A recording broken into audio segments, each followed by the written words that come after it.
Disturb you once again in your conversations, but we faced a lot of problems because of your cell phones. So kindly put your cell phones on silent, just in case you have to take an emergency call. Make sure that you help yourselves out. Thank you so much. And for the people standing there, what happened yesterday was we had a jam-packed session towards the evening.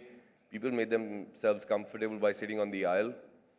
So we are in India. We can sit wherever we want to. So just feel free.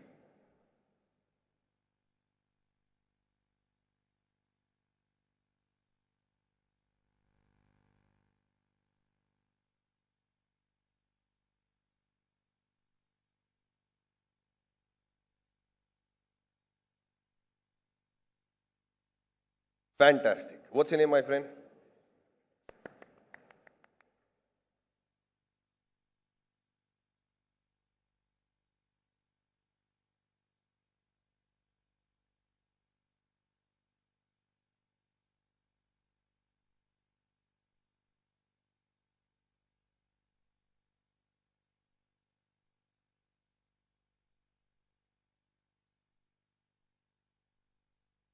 And since we have the time, let me thank our presenting sponsor, the Lodha Group, our studio partner, Aditya Birla Group and Yes Bank, our telecom partner, Vodafone, bookstore partner, Crossword, partner for beautiful hair, Dove, kids session partner, HDFC Home Loans, partner in excellence, Brookbond Taj Mahal, sound partner, Bose, hospitality partner, Trident, our partners, Montegrappa, Times Now, and Radio Mirchi.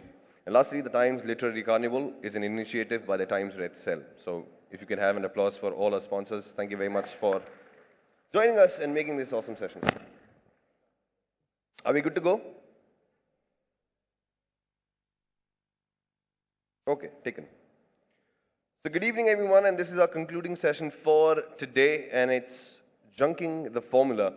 Anand Gandhi and Vikramaditya Motwane chat with Rachel Dwyer on how out-of-the-box films are working.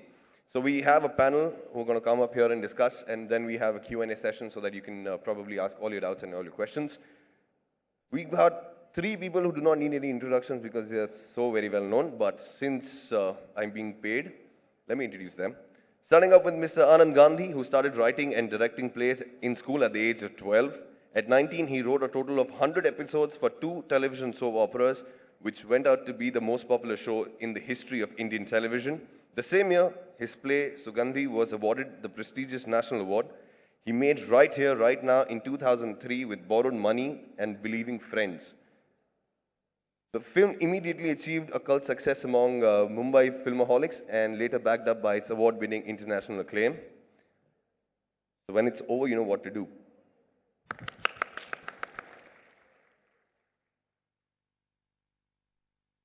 So Mr. Gandhi will take a little more while to join us for the session, but moving on next, another great talent, we have Mr. Vikramaditya Motwane, who started his film career assisting his producer mother on a television talk show, Teen Talk. 3 more years in television went by before he made the big leap to feature films by assisting Sanjay Leela Bansali on Hum Dil De Chuke Sanam, further stint assisting Deepa Mehta on the ill-fated venture of Water, and directing songs for Anurag Kashyap's Panch. Before he was back as an associate director on Bansali's Devdas. Since then, he's directed the songs in the now completed and released Water and has written the screenplay for Gol and Dev D. His debut film, Udan, was an uncertain regard selection at the Cannes Film Festival in 2010. And that's not all, and is the winner of 7 Filmfare and 4 Star Screen Awards, and his second feature, Lutera, released in July 2013. I can see a great smile on your face. So why don't you join us? And also we have a very beautiful lady who joined us yesterday and joining us today as well. Rachel Dwyer, who's a professor of Indian culture and cinema at SOAS, University of London.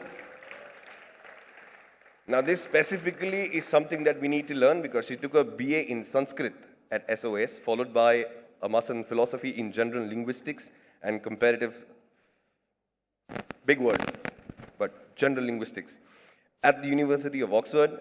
Her main research interest is in Hindi cinema, where she has researched and published on film magazine and popular fiction. Thank you so much for joining us. And we're waiting for Mr. Gandhi. He'll join us in a couple of minutes. But ma'am, sir, please feel comfortable and start the session. Enjoy yourself, ladies and gentlemen. Thank you.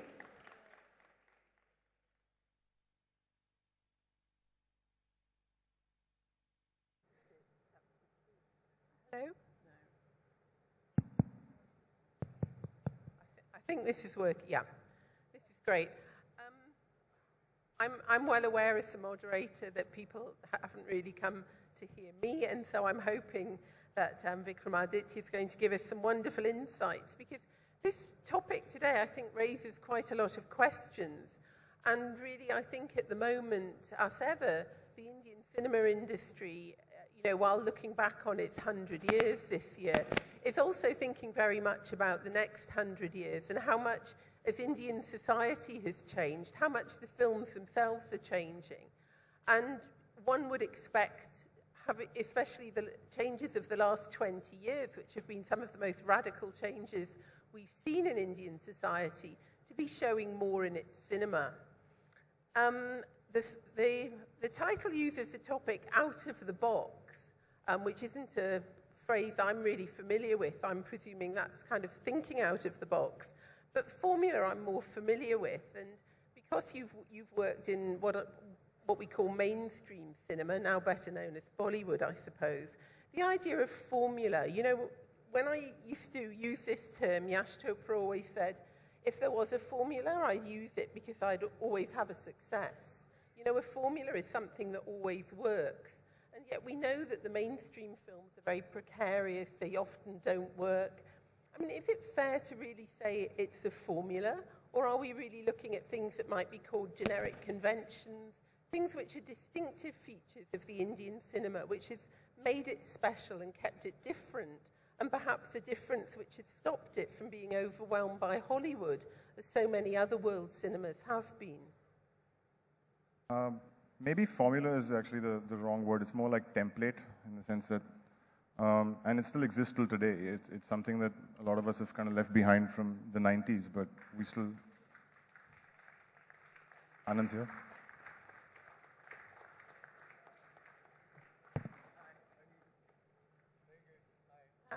I think perhaps we should remember when Theseus went looking for the Minotaur, he had a ball of string so he would find his way back easily. Perhaps the string had been cut today. Welcome, Anand Gandhi. Let's welcome Mr. Anand Gandhi. Thank you. Just talking about the idea of formula versus template and the distinctive features of Indian cinema. Yeah, I think there's a template that's kind of stayed where you expect a certain kind of audience to enjoy a certain kind of film. So therefore, this song, therefore, a certain amount of action sequences, and therefore a certain amount of comedy. So there's a whole thing of like, you need a comedy track, and you need songs to sell the film, and you need heroes, you need villains, you need that kind of stuff. You follow that template to a certain point because I think maybe that's what your distributors expect more than your audience actually. And you're kind of told that you need to have this. Like, you can't market a film today without an album. It's strange. It shouldn't be, but that's the case it is, because you want to put stuff on television, there's free play. Free play means songs, the music company pays for that. That's a few crores out of your marketing budget, which is paid by somebody else if you have an album. You don't, that's money out of your own pocket. So these are things we have to follow. It's changing, hopefully, but I do think, I mean, you'll still see, and there's now, especially because of the classification between white-collar, blue-collar movies, or, single-screen, multiplex movies. The single-screen movies are the ones which are more templatey. The multiplex ones are the ones that are kind of breaking that. But even then, I'm saying. But the multiplex movies, to me, seem to be often picking up many elements from the mainstream cinema. I mean, they're not entirely... I think people often say, well, they're just Western films made in Hindi or other languages. But they're not. They're actually distinctive kinds of cinema as well, aren't they, which often take features from the mainstream. And, I'm thinking particularly of the kind of Anurag Kashyap films. And, with Udan, perhaps, you had fewer of those features. But, I think many people thought Lutera was a mainstream cinema, but in the kind of the multiplex mainstream.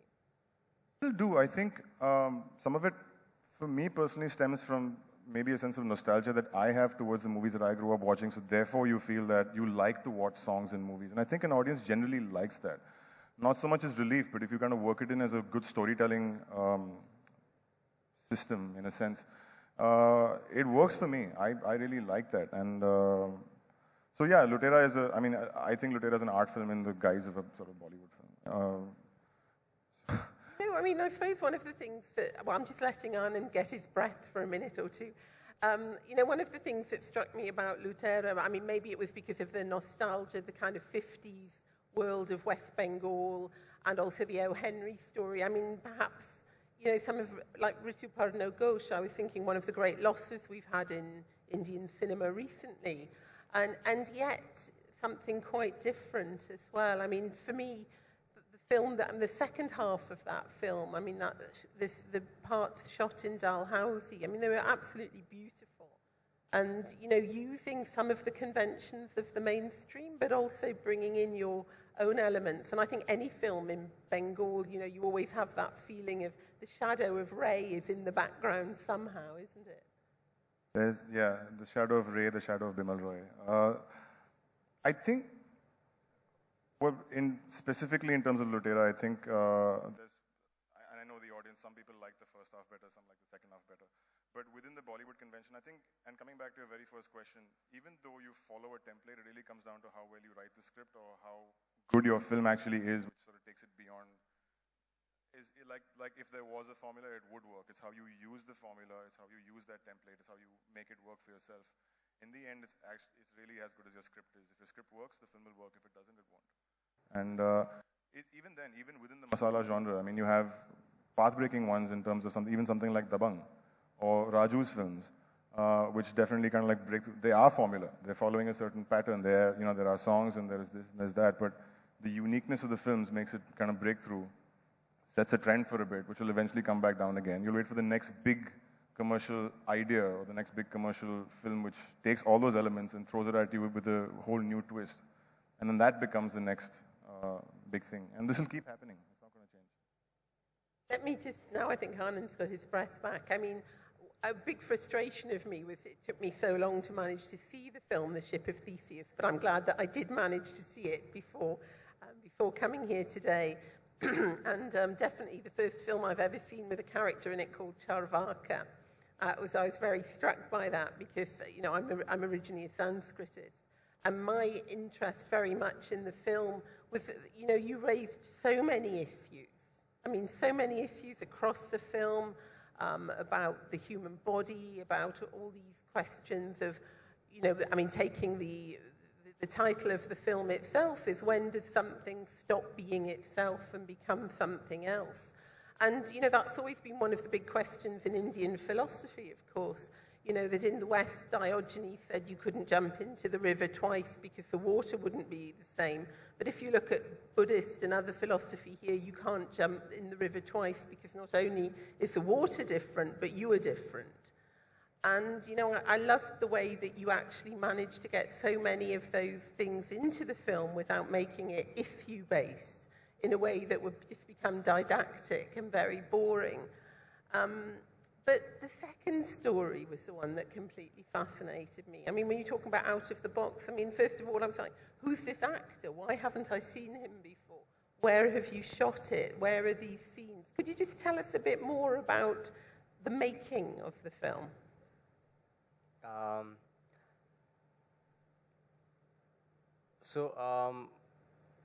It's Neeraj is the actor we're talking about. He's a fascinating actor. He's a great actor, and he's also very, very loved in the community here. And a lot of people have worked with him. A lot of people I meet every day tell me that they've known him for a while, and they were just waiting for this to happen. That for him to play a part that is really written for him. And I think that in retrospect, I couldn't have cast any other actor. We were looking at other actors as well to play that part, but I'm so glad we went with Neeraj, and the kind of commitment he showed to the part, and